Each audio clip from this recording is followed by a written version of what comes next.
প্রিয় বন্ধুরা, বিকাশদার কোচিং সেন্টারে সকলকে স্বাগত।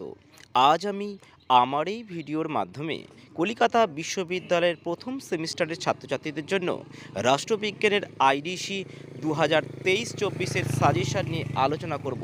যারা এবছর কলিকাতা বিশ্ববিদ্যালয়ের প্রথম সেমিস্টারে উঠেছ, তোমাদের এবছর এই যে আইডিসি পেপার আছে রাষ্ট্রবিজ্ঞানের অনার্স এবং জেনারেল, যে কোনো ছাত্রছাত্রী হোক না কেন, তোমাদের সিলেবাসটা আগে দেখে নাও। আর গুরুত্বপূর্ণ প্রশ্ন যেগুলো বলবো এগুলোকে করলে এখান থেকে তোমরা 100% প্রশ্ন কমন পাবে। তোমাদের মোট 100 নম্বরের পেপার, এখানে 75 নম্বরের পেপার থাকে, যার মধ্যে লিখিত পরীক্ষা হবে 50 এবং প্রজেক্ট বা টিউটোরিয়াল 25। এই 50 নম্বর লিখিত পরীক্ষায় মোট 2 ধরনের প্রশ্ন হবে। 2 নম্বরের প্রশ্ন, যেটা 5টি করতে হবে, 5 দুগুণে 10, এবং 20 নম্বরের 2টি মডিউল থেকে 2টি প্রশ্ন হবে, 20 দুগুণে 40। তবে 20 নম্বরের প্রশ্নটি কিন্তু 10+10 অথবা 5+15 অথবা 15+5 এই আকারে কিন্তু থেকে থাকবে। বড় প্রশ্ন যেগুলি 5 বা 20 বা 15 এই আকারে থাকবে, তোমাদের সেইগুলোর প্রশ্নগুলো সাজেশান বলছি। প্রথম মডিউলে মাত্র 10টি দিয়েছি এবং দ্বিতীয় মডিউলে 10টি। শাসন বা প্রশাসন বলতে কী বোঝো, ইহার গুরুত্ব আলোচনা করো। সরকার ও প্রশাসন বলতে কী বোঝো, ইহাদের সম্পর্ক আলোচনা করো। সুশাসন বলতে কী বোঝো, সুশাসনের সহিত উন্নয়নের সম্পর্ক আলোচনা করো। সুশাসন বলতে কী বোঝো, সুশাসনের সহিত গণতন্ত্রের সম্পর্ক আলোচনা করো।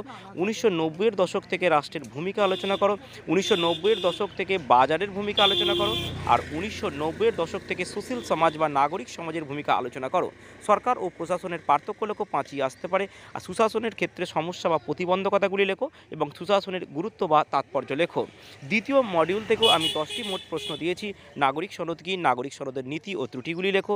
নাগরিক সনদ কী, নাগরিক সনদের বৈশিষ্ট্য ও গুরুত্ব লেখো। 2005 সালের তথ্য জানার অধিকার সম্পর্কে আইন সম্পর্কে আলোচনা করো। কেন্দ্রীয় তথ্য কমিশনের গঠন ও কার্যাবলী আলোচনা করো। রাজ্য তথ্য কমিশনের গঠন ও কার্যাবলী আলোচনা করো। সবুজ ই গভর্নেন্স বা বৈদ্যুতিন গভর্নেন্স বলতে কী বোঝো, ইয়ার বৈশিষ্ট্য, গুরুত্ব এবং প্রতিবন্ধকতা লেখো। সবুজ শাসন বলতে কী বোঝো, ইয়ার বৈশিষ্ট্য, গুরুত্ব এবং প্রতিবন্ধকতাগুলি লেখো। সবুজ শাসন ও স্থিতিশীল উন্নয়নের সম্পর্ক। নাগরিক সনদ বাস্তবায়নের বাধাগুলি বা সীমাবদ্ধতাগুলি লেখো এবং জনপরিষেবা ও পাবলিক সার্ভিস বা পাবলিক সার্ভিস যাকে বলা হয়, সার্ভিস ডেলিভারির সমস্যা বা বাধাগুলি লেখো। এই প্রশ্নের উত্তরের পিডিএফের প্রয়োজন হলে স্ক্রিনে দেওয়া নাম্বারে হোয়াটসঅ্যাপের মাধ্যমে যোগাযোগ করতে পারবে। আমার কোচিং সেন্টারের হোয়াটসঅ্যাপ নাম্বার হলো 9007387901। এখানে দশম থেকে স্নাতক শ্রেণীর বিভিন্ন বিষয়ের উত্তরের পিডিএফ পাওয়া যায়। যাদের প্রয়োজন হবে স্ক্রিনে দেওয়া নাম্বারে হোয়াটসঅ্যাপের মাধ্যমে যোগাযোগ করতে পারবে। আজ ভিডিওতে এই পর্যন্তই। ততক্ষণের জন্য সকলে ভালো থাকবে। দেখা হবে পরবর্তী ভিডিওতে।